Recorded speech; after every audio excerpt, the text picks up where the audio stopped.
다 같이 조용한 기도하시면서 3월 15일 사순절 네 번째 주일 아침 공동 2부 예배를 시작하겠습니다.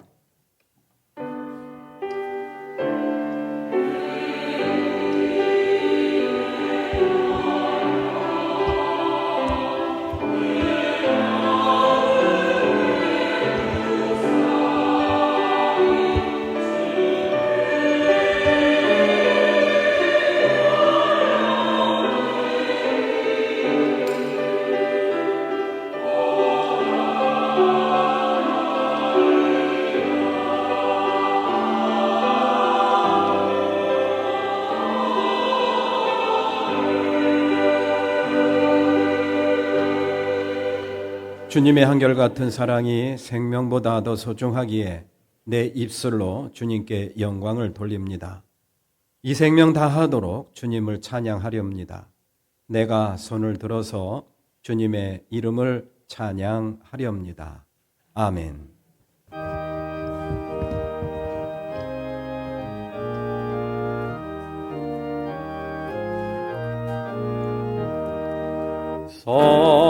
성도들아 찬양하자, 하느님께 찬양하자.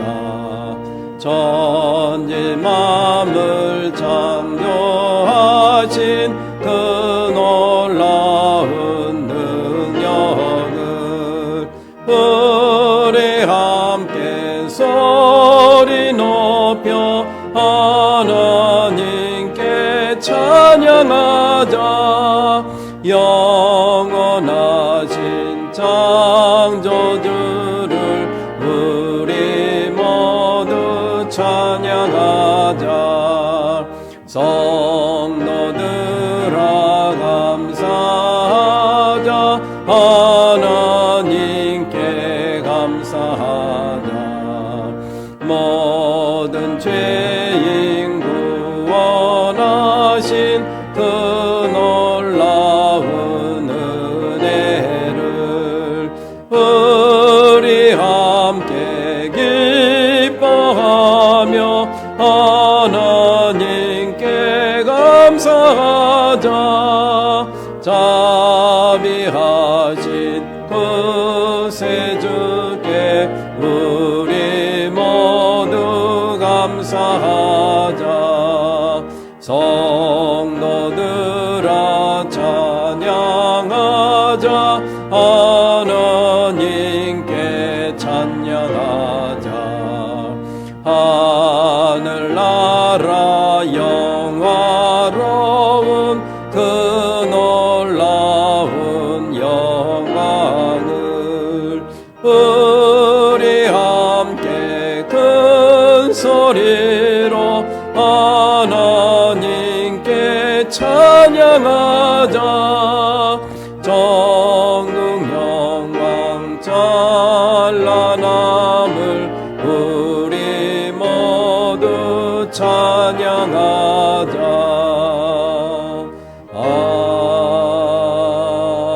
아멘.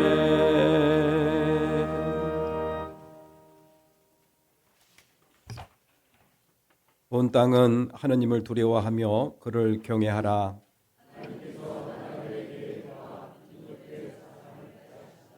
하느님을 자기 하느님으로 삼은 나라의 백성은 복이 있다.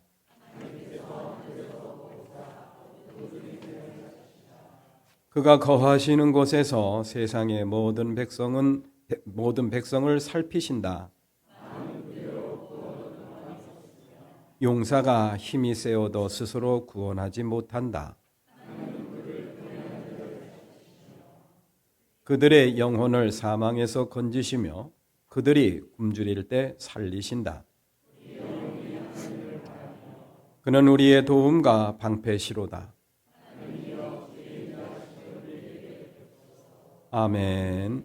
전능하사 천지를 만드신 하느님 아버지를 내가 믿사오며 그 외아들 우리 주 예수 그리스도를 믿사오니 이는 성령으로 잉태하사 동정녀 마리아에게 나시고 본디오 빌라도에게 고난을 받으사 십자가에 못 박혀 죽으시고 장사한 지 사흘 만에 죽은 자 가운데서 다시 살아나시며 하늘에 오르사 전능하신 하느님 우편에 앉아 계시다가 저리로서 산자와 죽은 자를 심판하러 오시리라. 성령을 믿사오며 거룩한 공예와 성도가 서로 교통하는 것과 죄를 사하여 주시는 것과 몸이 다시 사는 것과 영원히 사는 것을 믿사옵나이다. 아멘. 성부 성자와 성령 영원히 영광 받으옵소서.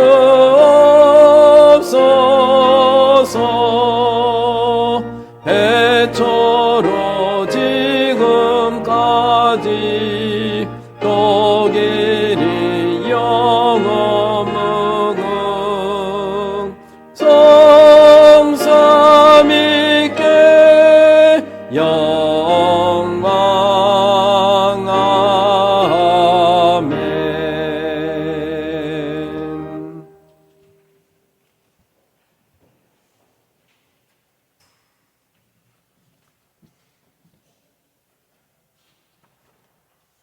낮에는 주님께서 사랑을 베푸시고 밤에는 찬송으로 나를 채우시니 나는 다만 살아계시는 내 하나님께 기도합니다.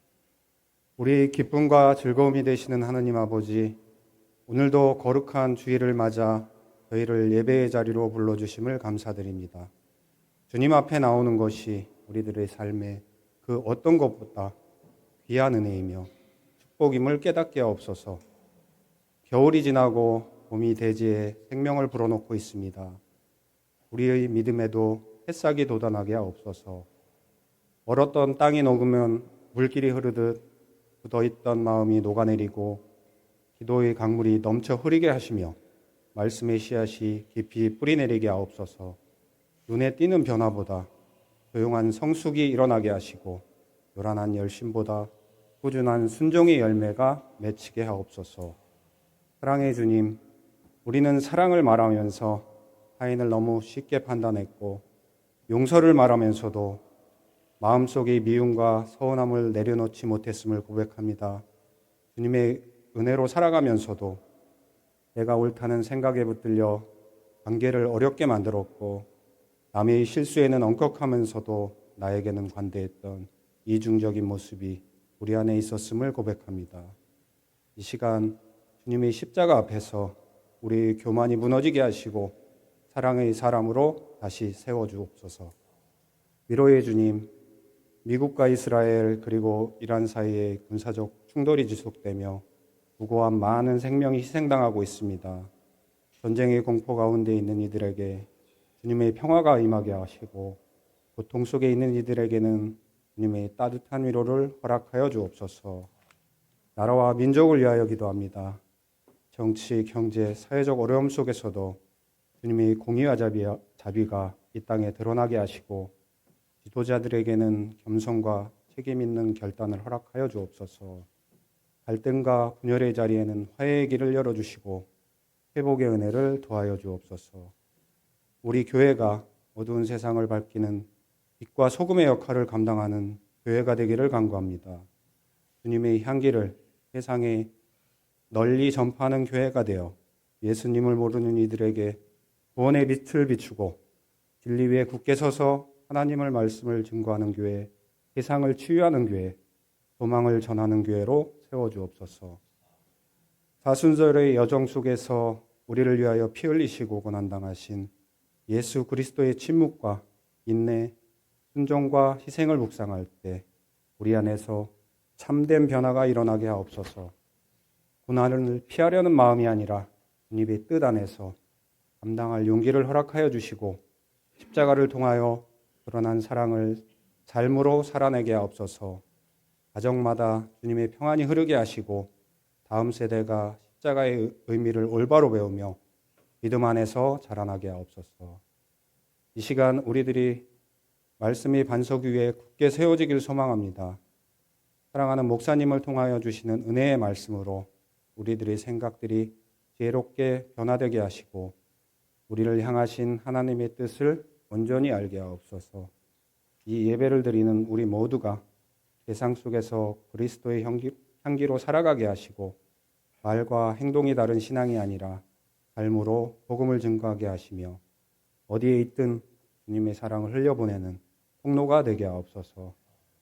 성가대의 거룩한 찬양이 하늘 보좌를 울리는 복된 찬양이 되게 하시고 예배를 위하여 수고하는 손길들의 섬김이 주님의 나라에서 해같이 빛나게 하옵소서.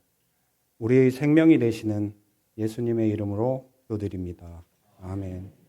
하늘에 계신 우리 아버지, 그 이름을 거룩하게 하여 주시며 그 나라를 오게 하여 주시며 그 뜻을 하늘에서 이루신 같이 땅에서도 이루어 주십시오.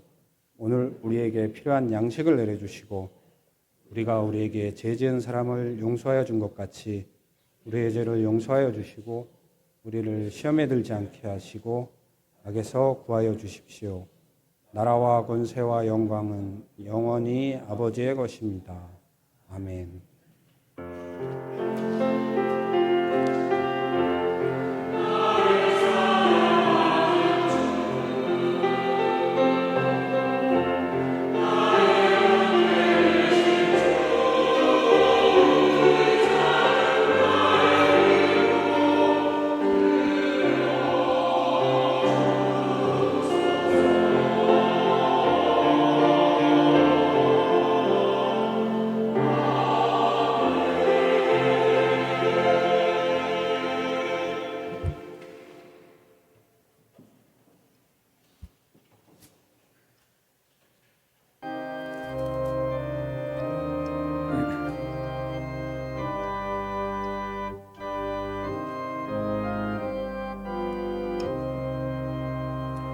오 영원한 내 주 예수 앞서서 가시니 이날의 주의 승리는 영원 무궁하니 저 용서 받은 무리들 주 함께 나가니 그 나라 강한 권세가 영원히 있도다. 온 인류의 구주 예수 앞서서 가시니 그 뜻을 따라 우리도 십자가 지리라. 갈 길이 멀고 험해도 주 따라가리니 그 나라 굳게 세우러 나 함께 나가자. 참 소망의 내 주 예수 앞서서 가시니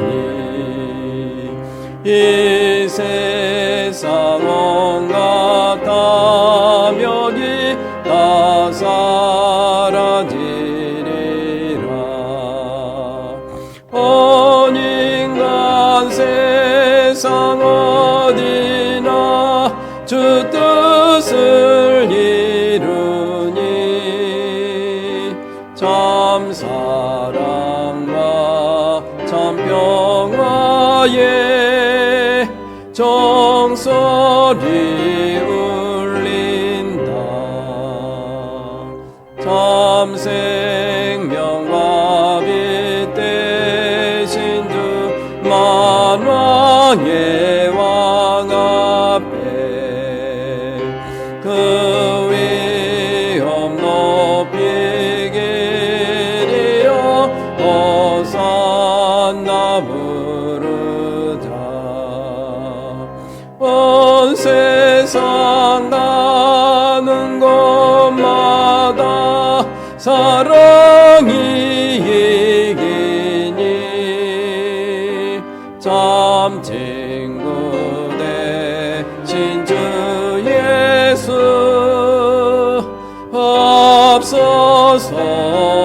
인도하소서.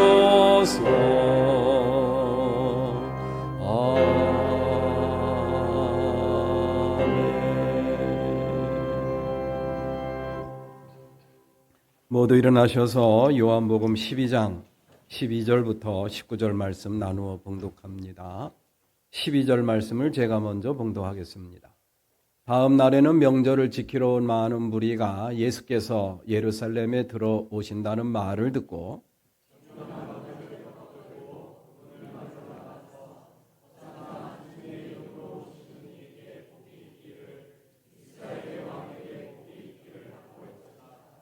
예수께서 어린 나귀를 보시고 그 위에 올라타셨다. 그것은 이렇게 기록한 성경 말씀과 같았다.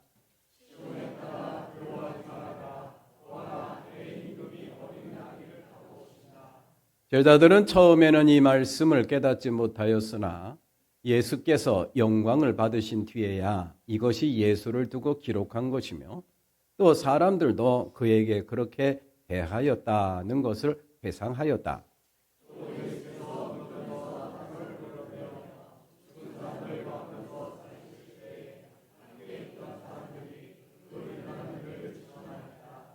이렇게 무리가 예수를 맞으러 나온 것은 예수가 이런 표징을 행하셨다는 말을 들었기 때문이다.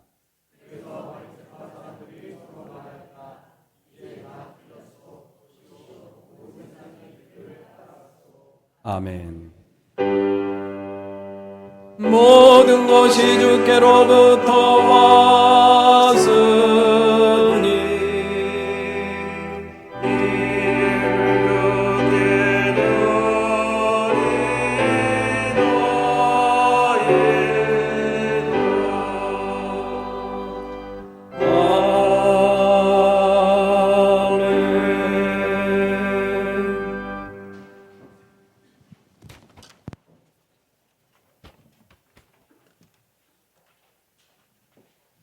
금주 묵상 말씀입니다. 사순절 사주를 맞이해서 나는 의인을 부르러 온 것이 아니라 죄인을 부르러 왔다. 마태복음 9장 13절 말씀을 적어드렸습니다. 오늘 오후 예배는 수원 독립운동의 산실인 수원 종로교회 역사관을 방문하는 것으로 대신합니다. 우리 수원 독립운동의 길을 1차적으로 추진하고 있는데요. 그중에 6분을 선정했는데 그분 중에 5분이 이 종로교회 교인이시더라고요. 그래서 사실상 수원에서의 독립운동은 그리스도인들이 주도했구나라는 것을 다시 한번 깨닫게 됩니다. 역사관을 방문해서 그분들이 어떤 식으로 활동했는가 한번 살펴보는 그런 시간이 되었으면 좋겠습니다. 점심 식사를 마치고 1시 40분에 교회 차량은 출발을 하고요. 직접 수원 종로교회로 오실 분은 2시까지 교회로 오시면 되겠습니다. 다음 주일 오후 예배는 2026년 케냐 단기 선교팀 원들이 마련한 생생 토크를 준비했습니다. 그곳에 참여해서 많은 것을 보고 또 느꼈던 그런 내용들을 생생한 이야기를 통해서 여러분들 함께 공감하고 또 공유할 수 있는 시간이 되었으면 좋겠습니다. 3월달 실행부 회의 안내입니다. 다음 주에 2부 예배 후에 모이도록 하겠습니다. 원래는 29일 마지막 주일인데 한 주를 당겼습니다. 이렇게 유념해 주시기를 바랍니다. 수원 독립운동의 길 1919를 걷다 행사를 안내합니다. 3.1운동 당시 만세 함성이 울려 퍼졌던 그 길을 재현하는 그런 뜻깊은 행사입니다. 제가 요즘에 부쩍 이 독립운동과 또 행사에 대해서 이렇게 말씀을 드리고 또 공지하는 것은 제가 여기 실무 책임자를 맡고 있기도 합니다. 수원 독립운동 또 이 운동을 주도했던 이 교회와 그리스도인들 이분들의 뜻을 우리가 잘 이어받고 계승할 수 있는 그런 뜻깊은 행사가 되었으면 좋겠습니다. 3월 21일 토요일 오전 10시 30분 수원화성 연무대에서 시작합니다. 신앙 공동체를 위한 나눔과 헌신으로 제3남성교회 중식 봉사해 주십니다. 환경부에서 그냥 나눔 코너를 신설해서 운영을 합니다. 그냥 나눔 코너는 나누고 싶은 물품을 누구나 그냥 교회로 가져오시면 되고요. 또 필요하신 경우 누구나 그냥 가져가시면 됩니다. 누구한테 이야기할 필요도 없고 알릴 필요가 없습니다. 그냥 가져다 놓으시고 가져가시면 됩니다.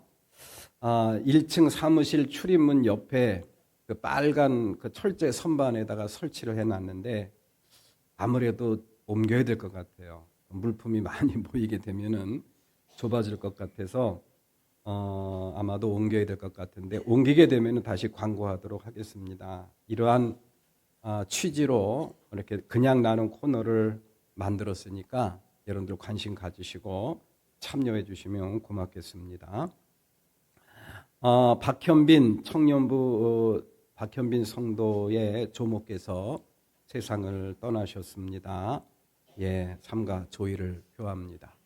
기도드리겠습니다. 자비로우시고 은혜가 풍성하신 하나님 감사합니다. 오늘도 거룩하고 복된 날 주님 전에 저희들을 불러주시고 이렇게 예배자로 앉혀주시니 감사드립니다. 마음과 뜻과 정성을 다하여 살아계신 하나님을 마주하며 온전한 예배로 영광 돌릴 수 있도록 저희들의 마음을 주장해 주시옵소서. 이 한 시간도 온전한 예배를 드린 사랑하는 모든 교우들, 예배자를 위한 준비된 하나님의 은총과 또 축복이 준비되어 있는 줄로 믿습니다. 그 놀라운 은총과 축복 모두 받을 수 있도록 우리 사랑하는 우리 교우들을 축복하시고 이 자리와 이 시간을 축복하여 주시기를 간절히 원합니다. 저희들의 어두웠던 마음 밝아지게 해주시고 감사와 기쁨의 제목이 저희들 심령 속에 충만하게 임하게 하옵소서. 육신의 연약함과 병으로 인하여 고통 중에 있는 사랑하는 교우들, 또 이 시간 이 자리를 사모하지만 여러 가지 사정으로 나오지 못한 우리의 교우들, 어느 곳에서 어떠한 방식으로 예배드리든지 이곳에 내려주시는 동일한 은혜로 함께 해주시고 저들 삶 속에 저희들 육심 속에 건강과 또 회복을 하나님께서 치유의 광선을 통해서 이루어 주시기를 간절히 원합니다. 이 한 시간도 준비한 예물을 드린 귀한 손길들 있습니다.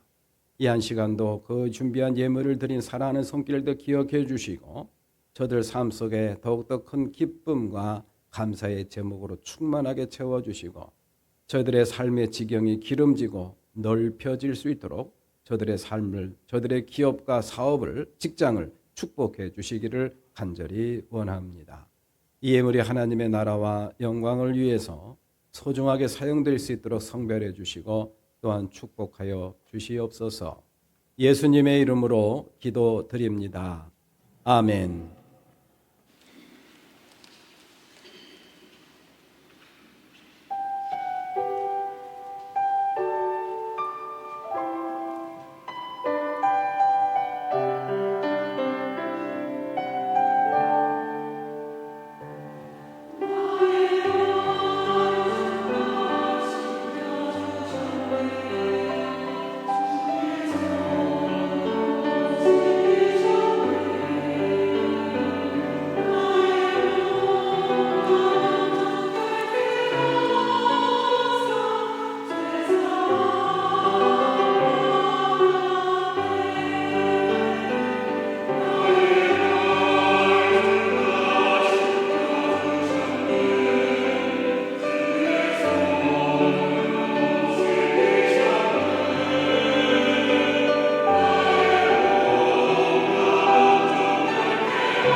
예, 감사합니다. 주님의 거룩하신 보혈의 은혜를 이 한 시간 다시 한번 마음속에 새길 수 있는 귀한 찬양, 많은 은혜 받았습니다. 감사합니다. 예, 오늘도 이렇게 주님을 마주하며 예배하는 우리 교회 여러분들 환영하고 축복합니다. 이 한 시간 다 같이 앞뒤 좌우를 보시면서 인사 나누시죠. 사랑합니다. 그리고 축복합니다.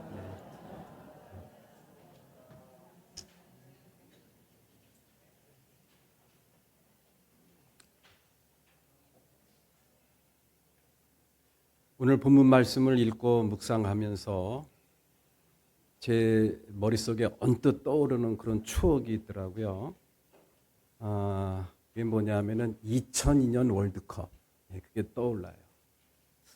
2002년 월드컵이면 지금부터 한 24년 전 일인데 그때도 제 나이가 이렇게 적지는 않았거든요.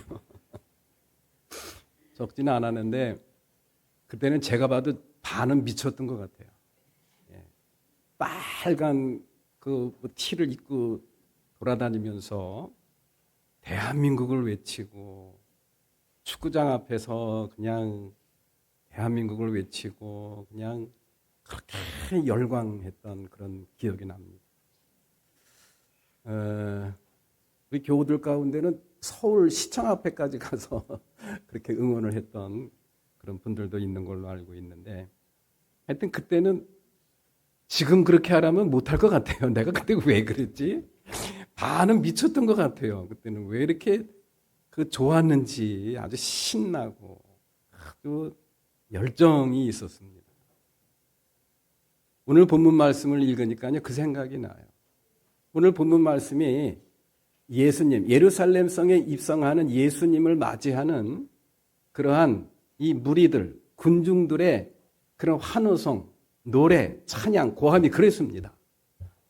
얼마나 그 고함 소리가 크고 얼마나 열정이 넘치는 그런 찬양을 불러댔는지 이 바리새인들이 깜짝 놀랐어요. 이 바리새인들이 깜짝 놀라가지고 뭐라고 어떻게 반응을 했는가, 그게 19절 말씀에 기록이 되어 있습니다. 19절 말씀을 한번 볼까요? 다 같이 시작. 이제 다 틀렸어 보시오, 온 세상에 그를 따라갔소. 예, 이러한 반응을 보이게 된 거는 다른 게 아닙니다. 이 바리새인들은 예수님이 예루살렘 성에 들어오기를 기다렸거든요. 왜 기다렸을까요? 환영하기 위해서? 아닙니다. 죽이려고, 잡아서 죽이려고. 예수를 가만히 놔뒀다가는 큰일 나겠다, 큰일 나겠다. 우리의 기득권도 다 내려놔야 되고 저 예수라는 사람 한 사람 때문에 우리나라가 더 위태해질 수도 있다. 그러면서 이 예수를 죽이려고 작정을 하고 기다리고 있는 중이에요. 그런데 이 바리새인들이 이런 반응을 보였다는 거, 이제 다 틀렸다, 우리의 계획이 다 수포로 돌아갔다라고 좌절하고 절망을 하게 된 이유가 뭘까요? 아이고, 이제 예수를 잡아가기도 글렀고 예수를 잡아다가 죽이는 것도 글렀다. 이 사회적인 분위기가 이게 말도 안 되는 거예요. 사람들이 그렇게 박수를 치고 춤을 추면서 노래하는 그런 모습을 보니까 예수를 잡아다가 죽였다가는 큰일 날 것 같은 거예요. 그래서 바리새인들이 좌절을 하는 그런 참 우스꽝스러운 모습을 오늘 본문 말씀을 통해서 우리가 볼 수가 있습니다. 이것뿐만이 아닙니다. 누가복음서에서 전해주고 있는 그러한 예루살렘 성에 입성할 때의 그러한 모습은 또 다른 차원에서 또 저희들에게 그 분위기를, 또 열기를 저희들한테 전해주고 있더라고요. 누가복음 19장 39절 말씀을 볼까요? 다 같이 시작. 그런데 무리 가운데 섞여 있는 바리새파 사람 몇이 예수께 말하였다. 선생님의 제자들을 꾸짖으십시오. 누가복음 19장 39절 말씀입니다. 야, 이제 우리가 예수를 잡는 것도 글렀고 죽이는 것도 글렀다. 그리고 나서 누가복음에서는 이게 또 이어지는 겁니다. 예수님의 그 바리새인들이 예수님의 제자들을 꾸짖는 거예요. 예수님에게 제자들을 꾸짖어 달라고, 야단쳐 달라고 요청을 하는 겁니다. 저 사람들이 저렇게 열광적으로 정말 춤을 추면서 찬양하는 거 너무 과하지 않느냐. 너무 과하지 않느냐. 그러니까 좀 예수님의 제자들이 그렇게 시킨 것 같기도 하니 좀 자제를 시켜달라, 꾸짖어달라, 야단을 쳐달라 이러면서 이 바리새인들이 요청을 하는 그러한 모습. 우리 사랑하는 교우 여러분도 한번 생각해 보십시오. 얼마나 그 열기가 대단했으면은 이러한 반응을 바리새인들이 보였을까? 한번 상상을 해보시기 바랍니다. 그러한 바리새인들의 반응에 대해서 우리 예수님께서 어떻게 반응을 했는가? 그게 바로 누가복음 19장 40절 말씀에 기록이 되어 있어요. 한번 봉독해 볼까요? 시작. 그러나 예수께서 대답하셨다. 내가 너희에게 말한다. 이 사람들이 잠잠하면 돌들이 소리 지를 것이다. 누가복음 19장 40절. 이 사람들이 이렇게 춤을 추면서 열정적으로 뜨겁게 찬양을 하지 않는다고 한다면은 누가 소리를 지른다고요? 돌들이 어떻게 소리를 지릅니까? 돌들이.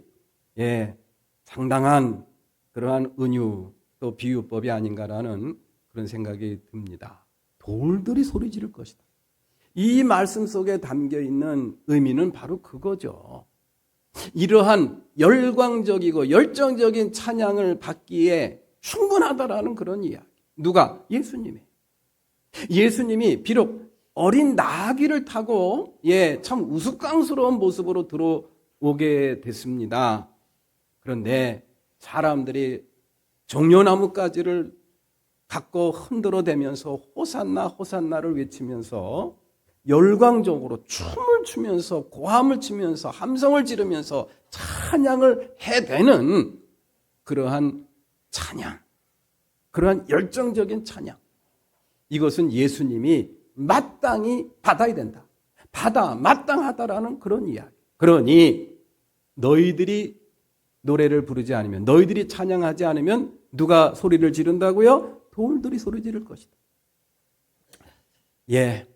이러한 분위기를 우리가 가만히 한번 머릿속에 그리면서 저는 두 가지 교훈을 함께 생각을 하게 되더라고요. 이 열정적인 찬양을 하는 그러한 사람들의 모습 속에서 우리가 드리는 예배, 우리가 드리는 찬양을 한번 성찰을 해보게 되더라고요. 우리가 드리는 찬양과 우리가 드리는 예배 너무 점잖지 않은가라는 그런 생각이 들어요. 너무 점잖지 않은가. 물론 그 속에 진심이 담겨 있고 마음이 또 하나님을 사랑하고 믿는 그런 마음이 담겨 있다고 한다면은 뭐 잠잠히 있든지 경건하게 하든지 여러 모습으로 나타날 수 있다라는 거 저는 분명히 인정을 합니다만은, 그러나 정말 그런가? 정말 우리 가운데 살아계시고 역사하시는 하나님이 정말 계시다는 그런 믿음을 갖고, 그러한 믿음을 갖고 정말 우리가 찬양을 하고 정말 예배를 드리고 있는가? 한번 성찰할 수 있는 기회는 가질 필요가 있겠다라는 그런 생각이 들어요. 우리는 보통 예배를 드린다는 표현을 예배를 본다라는 그러한 식으로 표현할 때가 참 많아요. 예배는 감상하는 게 아닙니다. 오늘 우리 목사님 설교 준비 못하셨네. 이런 식으로 감상하는 게 아니라는 그런 이야기. 오늘 우리 목사님의 설교가 참 깊고 은혜롭네. 그런 식으로 평가하는 시간이 아니라는 그런 이야기. 살아계신 하나님. 그 하나님이 우리 가운데 살아계시고 역사하시고, 그 하나님이 비록 우리 눈에 보이지 않고 잡히지 않지만 그런 믿음을 갖고 그러한 하나님에 대한 우리의 반응, 이것이 바로 우리가 드리는 찬양이고 우리가 드리는 예배라는 그런 이야기. 정말 하나님이, 그 살아계신 하나님이 손에 잡히지 않고 눈에 보이지 않는 그분이, 영이신 하나님이 정말 인간으로 정말 하나님의 온전한 모습으로, 광채나는 모습으로 여기 갑자기 탁 나타났다라고 한다면은 여러분들 어떻게 반응하겠습니까? 지금처럼 가만히 앉아가지고 감상하시겠습니까? 아마 뜨겁게 반응하실 거예요. 월드컵 할 때, 그냥 경기할 때 그 우리나라 선수가 골잉을 하면요, 그냥 아파트 전체가, 동네가 다 전체가 다 떠들썩할 정도로 반응하지 않습니까? 와! 하고. 중계는 보지 못하더라도 그 소리 듣고 아이고 이거 꼴이 들어갔구나 그런 걸 우리가 알 수 있을 정도로 온 동네가 떠들썩했던 그런 기억을 우리가 기억을 갖고 있죠. 아마도 그런 식으로 우리가 반응하지 않았을까라는 그런 생각을 한번 해보게 됩니다. 어떠한 방식으로 어떠한 모습으로 예배를 드린지 상관이 없습니다만은 이 예배의 본질, 찬양의 본질을 우리가 이 예루살렘 성에 입성하는 예수님을 찬양하는 그런 군중들의 그런 찬양을 한번 깊이 새기면서 늘 성찰했으면 참 좋겠어요. 정말 내가 드리는 예배, 내가 드리는 찬양이 정말 살아계시고 역사하시는 그 하나님에 대한 반응으로 나타나는가? 아니면은 감상하고 평가하는 그런 차원에서 내가 예배를 드리는가? 이런 거를 한번 깊이 성찰할 수 있는 그런 시간이 되었으면 좋겠습니다. 지난 1월 25일부터 2월 6일까지 아프리카 케냐에 가서 우리가 그런 거를 경험할 수 있는 기회가 있었습니다. 저희가 드렸던 주일 예배가 2월 1일 주일 예배였는데요. 주일 예배가 10시부터 시작이 됐는데 끝나는 시간이 2시였습니다. 아마 우리 교회에서 그런 식으로 했다가는 아마 어떠한 현상이 일어났을까? 아무도 시계 보는 사람도 없고 배고프다고 나가는 사람도 없고 그냥 처음부터 끝까지 그렇게 열정적으로 기쁨으로 찬양하고 그렇게 예배에 모두가 다 마음을 모으는 그러한 모습을 보면서 이 살아있는 예배가 이런 예배를 두고 하는 얘기가 아닌가라는 그런 생각이 언뜻 들었습니다.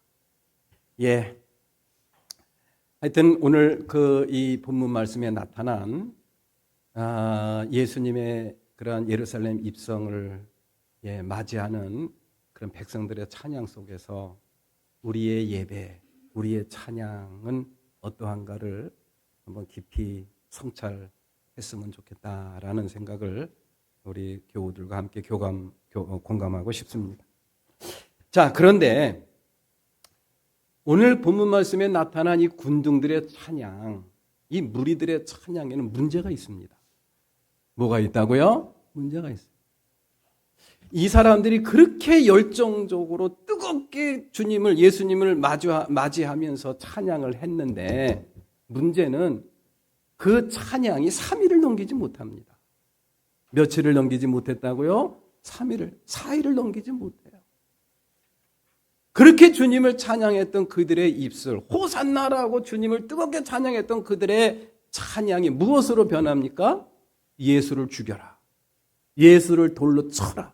예수를 십자가에 매달으라. 라는 그런 고함과 환성으로 바뀌더라는 그런 이야기. 어떻게 3일 만에 그렇게 변할 수가 있느냐는 그런 이야기. 어떻게 3일 만에 그렇게 정말 예수님을 정말 왕으로 마주하면서 예수님을 향한 그 뜨거운 찬양, 열정적인 찬양 소리가 어떻게 그렇게 3, 4일 만에 변할 수가 있느냐는 그런 이야기. 참 미스테리한 일이기도 합니다만은 그러나 이 말씀이 우리에게 주는 의미는 참 크다고 저는 생각을 합니다. 왜 그랬을까? 우리 사랑하는 교우 여러분들, 이거는요 진정한 찬양이 아닙니다. 찬양이라는 것은 그 하느님 또 예수님에 대한 나의 신앙과 믿음, 이 고백이 들어가 있는 그러한 찬양이 진정한 찬양이에요. 그런데 이 본문 말씀에 나타난 이 무리들, 군중들의 찬양은 입술로만의 찬양입니다. 마음이 실리지 않고 진정한 믿음이 실리지를 않았다라는 그런 이야기. 어떻게 보면은 자신들의 기대와 소망을 그냥 그런 식으로 발산하는 거죠. 일종의 고함이고 함성으로 끝난 것. 이것이 바로 군중들의 찬양의 모습이 아닌가라는 그런 생각이 듭니다. 2000년 월드컵 때 그렇게 대한민국을 외치면서 그렇게 기뻐하고 미친 듯이 시내를 빨간 옷을 입고 돌아다녔지만은 왜 한 달을 넘기지 못하더라고요. 그냥 한 달 정도 지나니까 그냥 싸늘하게 우리가 언제 그런 일이 있었나라고 할 정도로 식어버려요. 오늘 본문 말씀에 나오는 이 군중들의 모습이 바로 그런 모습입니다. 그래도 우리나라 월드컵은 그래도 한 달 정도는 지속이 됐죠. 근데 여기는 3, 4일을 지속하지 못했어요. 예수님을 향한 그 뜨거운 찬양이 차갑게 식고 식은 것도 모자라서 분노로 나타나서 예수님을 십자가에 못 박으라는 함성으로 변화되는 그러한 모습을 보면서 찬양이라는 게 뭔가, 우리가 하나님 앞에 드리는 예배라는 게 뭔가, 어떠한 자세와 어떠한 자세로 우리가 예배를 드리고 찬양을 드리는 게 그게 바로 진정한 찬양이고 진정한 예배인가를 다시 한번 생각을 하게 합니다. 오늘 본문 말씀에 나오는 이러한 무리들, 군중들의 찬양, 3, 4일을 넘기지 못하고 예수에 대한 배신과 반역으로 나타난 그들의 찬양의 동기, 그 동기를 우리가 살펴볼 필요가 있어요. 왜 찬양을 하고 왜 그렇게 뜨겁게 열정적으로 주님을 맞이했냐는 그런 이야기예요. 동기가 잘못되면요, 거기에는 반드시 오류가 생깁니다. 그 오류가 바로 이러한 예수님을 십자가에 못 박으라는 것으로 나타난 것이 아닌가라는 그런 생각을 해보게 돼요. 매사에 모든 일에 우리 특히 믿음의 삶을 사는 데 있어서 동기가 매우 중요합니다. 오늘 본문 말씀에 나오는 예수님을 못 박으라고 외쳤던 그 사람들이 3일 전에, 4일 전에 주님을 그렇게 뜨겁게 찬양했던 그 동기가 뭐냐? 그 동기가 바로 18절 말씀에 기록이 되어요. 18절 말씀 다 같이 한번 봅니다. 다 같이 18절 시작. 이렇게 무리가 예수를 맞으러 나온 것은 예수가 이러한 표징을 행하셨다는 말을 들었기 때문이다. 이들이 예수님을 맞으러 나온 것은 다른 게 아닙니다. 예수님의 표징을 들었기 때문에, 또 예수님의 기적을 봤기 때문에 나온 거예요. 대단한 사람이다. 예수님에 대한 기대, 예수님에 대한 기대가 이런 식으로 나타난 겁니다. 그러니까 예수님을 하나님의 구속사역을 완성하기 위한 그러한 고난받는 예수의 모습이 아니라 우리를 해방시켜 주실 왕, 우리를 로마의 압제로부터 해방시켜 주실 정치적인 메시아, 그리고 이 땅에 모든 풍성하고 편안하고 안전한 삶을 보장해 줄 수 있는 왕으로서의 예수를 맞이한 겁니다. 그런데 예수님께서 죽었던 나사로를 다시 살리신 이후 예수님께서는 모든 기적을 한 번도 더 이상 보여주지 않으셨습니다. 예수님께서 보여주신 기적이 죽은 나사로를 살리신 기적이 마지막이에요. 요한복음에는 아주 대표적인 그리고 상징적인 예수님이 하나님의 아들이시고 그리스도라는 그러한 표징을 나타내는 기적이 크게 7개가 나오고 있지 않습니까? 첫 번째가 가나에서 물로 포도주를 만들고, 그리고 38년 된 병자를 벌떡 일으켜 세워서 뛰게 하시고, 그리고 광야에서 5,000명이나 넘는 사람들을 물고기 2마리와 떡 5개로 배불리 먹이고 12광주리를 남기는 기적, 그리고 실로암 물가에 가서 눈을 씻게 하니 날 때부터 소경된 사람이 눈을 번쩍 뜨게 하는 기적, 그리고 마지막 기적이 바로 죽은 지 나흘이 지난 나사로를 다시 살려내는 기적이에요. 이러한 기적에 대한 이야기를 들었고, 또 그러한 것을 눈으로 확인했던 사람들이 이분을 우리가 왕으로 모시자. 이분을 무엇으로 모시자고요? 왕으로 모시자는 게 뭐예요? 자신들의 욕구, 자신들의 기대와 소망을 이분을 통해서 우리가 한번 성취해보자라는, 다시 말해서 예수님을 진정한 예수로 맞이하는 것이 아니라 하나의 수단으로서 예수님을 바라보는 시각입니다. 기적을 일으켰기 때문에, 많은 놀라운 역사를 우리 눈으로 봤기 때문에 예수를 맞이했다. 예수를 찬양했다. 그렇게 열정적으로 찬양하는 그런 모습을 보여줬다라는 그런 이야기입니다. 우리 사랑하는 교우 여러분들, 믿음의 동기, 찬양의 동기, 예배의 동기가 잃으면 안 된다라는 소중한 교훈을 이 말씀을 통해서 우리가 알 수가 있습니다. 기적 때문에 예수님을 맞으러 나왔고 기적 때문에 예수님을 찬양했다고 한다면은 그러면 더 이상 기적이 안 일어나면은 어떻게 되는 거예요? 그렇습니다. 기적이 하나의 동기가 돼서는 안 된다라는 그런 이야기. 사랑하는 우리 교회 여러분들, 우리가 하나님을 찬양하고 예배하고 또 우리가 하나님을 믿는 것도 마찬가지입니다. 내 마음속에 있는 욕구, 또 내가 기대하고 소망하는 바, 이런 것들이 하나의 동기가 될 수는 있습니다. 저는 충분히 이해를 합니다. 그러나 그걸로 끝나면 안 된다라는 그런 이야기. 그거를 뛰어넘는 아주 본질적이고 근본적인 동기가 우리에게 준비되어 있다라는 사실. 그거를 우리가 찾아내야 됩니다. 그것을 찾아내지 못하고 예수님에 대한 기대, 하나님에 대한 어떤 기대, 또 마음의 소망, 또 그분이 이루신 놀라운 기적과 표징, 이것 때문에 주님을 맞이하고 또 그분 때문에 주님을 믿고 주님을 찬양하고 예배한다고 한다면은 거기서 우리의 신앙은 삐뚤어질 수밖에 없다라는 그런 이야기. 그래서 오늘 본문 말씀에서 우리가 하나님을 진정으로 찬양하고 진정으로 예배할 수 있으려면은 어떻게 해야 되는가를 오늘 본문 말씀에서 저희들에게 암시해 주는 그런 말씀이 있어요. 그것이 바로 오늘 본문 말씀 16절 말씀입니다. 16절 말씀에 보면은 그런 말씀이 나와요. 예수님께서 어린 나귀를 타고 오시는데 사람들이 열정적으로 반응하고 극적으로 반응하는 그러한 모습을 보면서 제자들도 깜짝 놀란 거예요. 이게 뭐지? 제자들도 헷갈리는 겁니다.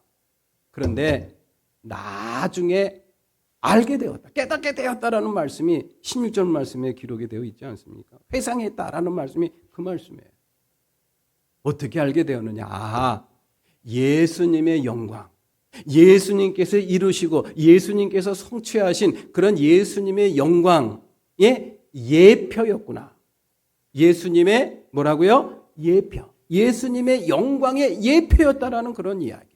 장차 이루실 그런 예수님의 영광, 장차 성취하게 될 그런 예수님의 영광, 거기 그러한 모습이 이 백성들의 열광적인 찬양을 통해서 우리에게 암시해 줬다라는 그런 이야기입니다.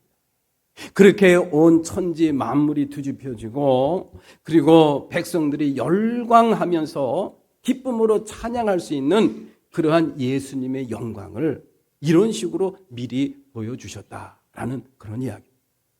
그래서 우리 예수님께서 오늘 본문 말씀 23절 말씀에서 예수님께서도 당신이 이루실 그러한 영광에 대해서 이렇게 암시를 해주신 말씀이 있어요.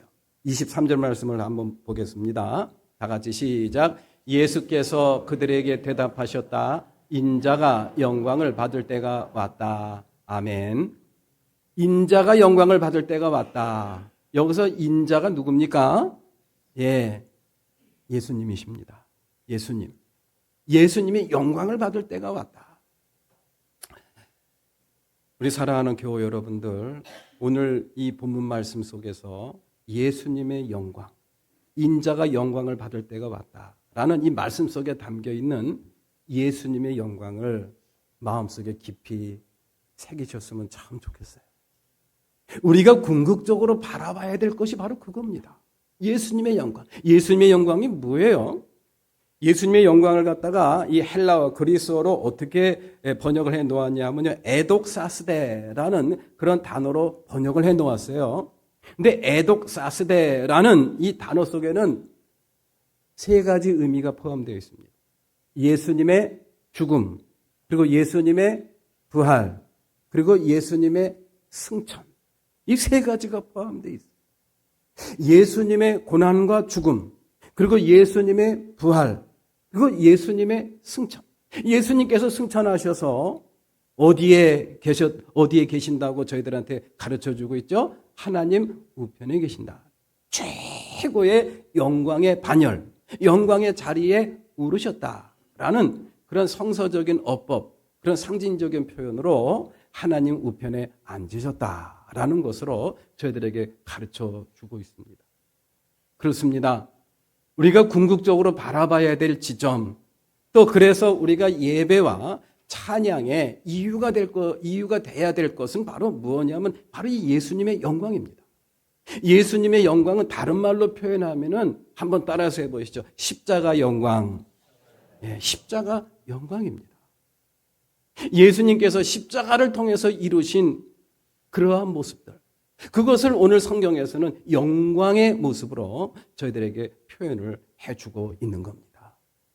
이 땅에서 이루어지는 크고 작은 역사들, 하나님의 은총과 축복, 그런 것들은 본질적인 것들이 아닙니다. 그런 것들은 하나님께서 예수 그리스도를 하나님의 아들로 믿게 하기 위한 하나의 수단이고 하나의 과정이고 절차일 뿐이에요. 그림자일 뿐이라는 그런 이야기. 진정한 본질과 진정으로 우리가 붙잡아야 되고 바라봐야 될 그러한 믿음의 본질과 또 이 신앙의 본질은 바로 무엇이냐? 십자가의 영광입니다. 십자가를 통해서 저희들에게 이루신 그 하나님의 영광, 그것을 바라보자는 그런 이야기. 오늘 본문 말씀에 나오는 이 군중들의 찬양, 그것은 기적에 매몰되어 있었어요. 표징에 매몰되어 있었습니다. 자기 만족과 자기 욕구를 채우기 위한 하나의 수단이라는 그런 왜곡된 그러한 모습으로 나타난 것이 바로 오늘 본문 말씀에 나타난 군중들의 예배와 찬양이 아니었나. 그래서 오늘 본문이 우리에게 전해주는 가장 소중한 그런 핵심적인 메시지는 바로 그겁니다. 우리들의 예배와 우리들의 찬양의 동기가 뭔가? 우리가 예배하고 찬양할 때 궁극적으로 바라봐야 될 것이 과연 무엇인가? 그것을 우리 주님이 오늘 본문 말씀을 통해서 저희들에게 가르쳐주고 있다라고 생각을 합니다. 십자가의 영광입니다. 십자가의 영광이 우리들의 믿음의 궁극적인 동기가 되어야 되고 예배와 찬양의 동기가 되어야 된다. 자, 그러면 십자가의 영광, 그것이 우리에게 주는 의미가 뭔가? 아까도 말씀을 드렸습니다만은 이 죽음과 부활 그리고 승천을 포함하는 이런 예수님의 영광, 십자가의 영광이 우리에게 주는 그러한 의미는 무엇일까요? 저는 크게 두 가지라고 생각합니다. 첫 번째로는 하느님의 사랑이죠.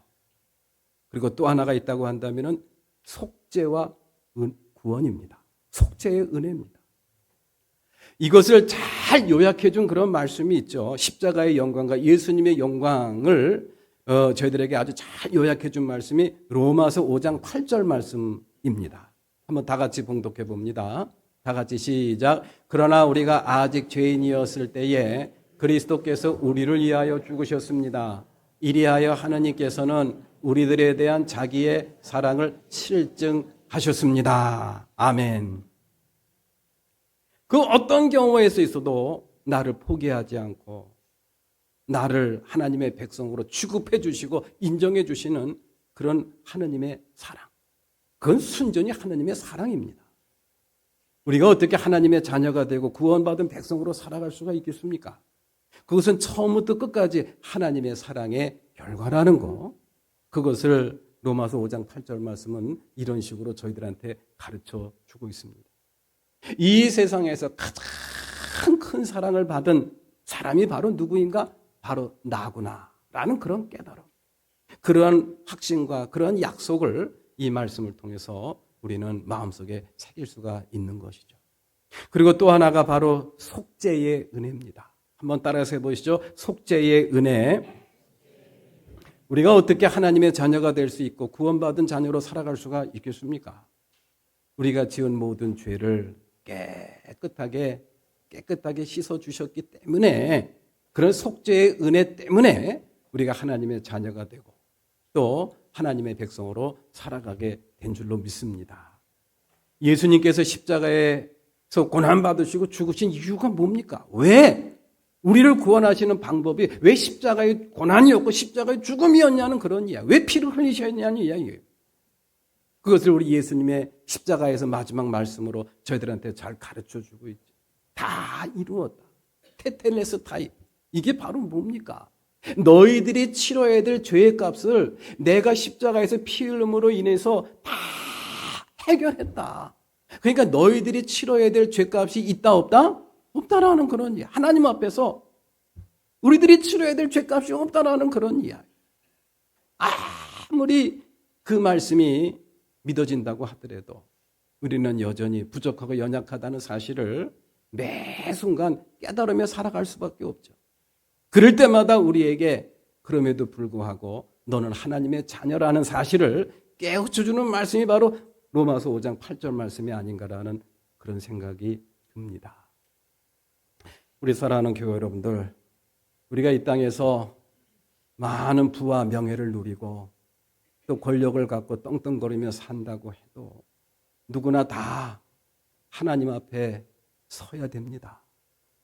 이 하나님 앞에 설 때 우리는 가장 이 세상에서 소중한 것이 무엇인가를 그때 우리는 깨닫지 않을까라는 그런 생각이 들어요. 나는 비록 이 땅에서 살아가는 동안 부족하고 연약하고 허물 많은 인생을 살았지만 그럼에도 불구하고 나를 의인으로 취급해주고 하나님의 자녀로 취급해주고 천국으로 우리를 안내해 준다라는 사실, 여러분들 이 사실이 믿어집니까? 그 사실 앞에서 우리가 하나님 앞에서 어떻게 반응을 할 수가 있겠습니까? 아마도 종려나무가지를 흔들면서 호산나 주님을 찬양했던 그 무리들 이상의 찬양을 반응을 우리가 주님 앞에 보이지 않을까라는 그런 생각이 들어요. 우리가 이 땅에서 살면서 누구나 다 주님을 마주할 때 그 마주하는 순간에 가장 소중한 거, 십자가의 영광입니다. 나의 모든 죄를 주님이 다 도말해 주시고 그래서 나같이 부족한 사람을 하나님의 자녀로 삼아주셨다는 사실, 그게 우리가 붙잡아야 될 가장 큰 마지막 소망이 아닐까. 여러분들 그런 순간에 그렇게 주님 앞에서 천국이냐 지옥이냐 갈림길에 서는 그 순간에 여러분들 생각나는 것이 무엇이 있겠습니까? 저기 저 땅에 두고 온 나의 집, 나의 재산, 나의 땅, 나의 저금 통장, 내 사업체, 그런 거 다 소용이 없습니다. 그런 거 다 기억나지도 않아요. 지금 바로 이 순간 내가 하나님의 자녀로 살아갈 수 있다라는 거, 또 주님의 나라에 들어갈 수 있다라는 거, 어떻게 보면 그것이 가장 중요한 것이 아닌가라는 그런 생각을 우리가 할 수가 있죠. 그 순간에 우리에게 주어진 것, 십자가의 영광, 그거 아니겠습니까? 그것 때문에 우리가 하나님 나라를 소유할 수가 있고 또 하나님의 자녀로 살아갈 수가 있는 것이죠. 그것이 우리의 예배의 동기가 되고 우리의 찬양의 동기가 되어야 된다라는 거, 이것이 바로 오늘 본문 말씀이 우리에게 주시는 소중한 메시지인 줄로 믿습니다. 빌립보 감옥에 갇혔던 바울과 실라가 그런 모습을 저희들한테 보여줬죠. 복음을 증거하다가 붙잡혀서 언제 죽을지도 모르는 차가운 지하 감방에서 죽을 날을 기다리고 있는 그런 바울과 실라가 하나님을 찬양하고 하나님께 감사드리는 예배를 올려드리는 모습을 우리는 사도행전 말씀을 통해서 알 수가 있습니다. 그곳에서 왜 그렇게 하나님 앞에 감사드리고 왜 하나님 앞에 찬양을 드렸을까요? 그들의 기도의 제목과 그들의 염원하는 바가 뭐였을까요? 찬양하는 동기가 뭐였을까요? 우리가 죽게 되었사오니 우리를 구원해 주십시오, 그거였을까요? 그건 아닙니다. 그건 아닙니다. 그러면 왜 그렇게 하나님께 감사드리고 감사할 게 뭐가 있습니까, 거기서? 그럼에도 불구하고 하나님을 찬양할 수 있었던 그 근본적인 이유가 뭘까? 이게 바로 십자가의 영광입니다. 고난 뒤에 찾아오는 십자가의 영광. 하나님 나라를 내가 소유하고 있다라는 그 십자가의 영광. 그것을 그들은 마음속에 소유하고 있었고 그것을 바라볼 수 있는 눈이 열렸기 때문이 아닌가라는 그런 생각이 들어요. 그러니 지금 내가 빌립보 감옥에서 손과 발에 쇠사슬이 묶여 있고 목에 칼을 차고 있고 옥문이 잠겨 있는 그런 상태라 할지라도 주님을 찬양하기에 충분한 제목이 되는 것이죠. 그렇게 해서 찬양을 시작했더니 어떻게 됐어요? 땅이 흔들리고 옥문이 꼭꼭 잠가놨던 옥문이 열리고 그리고 손과 발에 채였던 착고가 다 쇠사슬이 끊어지고 목에 찼던 칼도 다 없어지고 자유로운 몸이 됐어요. 그런데 그것뿐입니까? 바울과 실라만 그랬어요? 성경 말씀을 자세히 보십시오. 그 바울과 실라가 갇혀 있었던 그런 감옥, 그 감옥에 있는 모든 사람들, 모든 감옥문이 다 열리고 그 감옥에 있던 모든 사람들이 다 바울과 실라에게 일어났던 똑같은 일이 일어났다라고 성경은 저희들한테 증언을 하고 있더라고요. 십자가의 영광을 바라보면서 마음에서 나오는 깊은 찬양과 감사의 예배를 드렸더니 그런 기적과 역사가 일어났더라. 그런 말씀이죠. 우리 사랑하는 교회 여러분들, 십자가 영광 바라볼 수 있는 눈이 열리시기를 주님의 이름으로 기원합니다. 그래서 그 십자가 영광이 저와 여러분들의 찬양의 제목이 되고 또 예배의 출발이 되기를 주님의 이름으로 기원합니다. 그래서 매 순간 기쁨으로 하나님 앞에 소리 높여 찬양할 수 있기를 주님의 이름으로 축원합니다. 다 같이 일어나서 찬양하시겠습니다.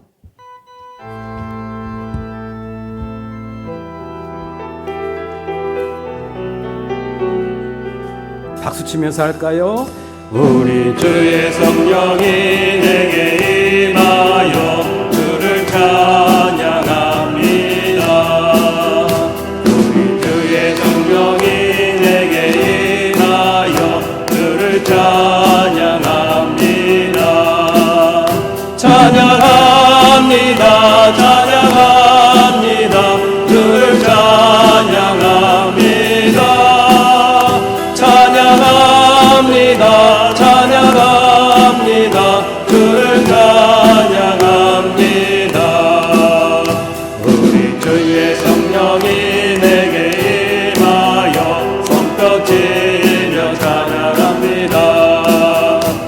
우리 주의 성령이 내게 임하여 손뼉치며 찬양합니다.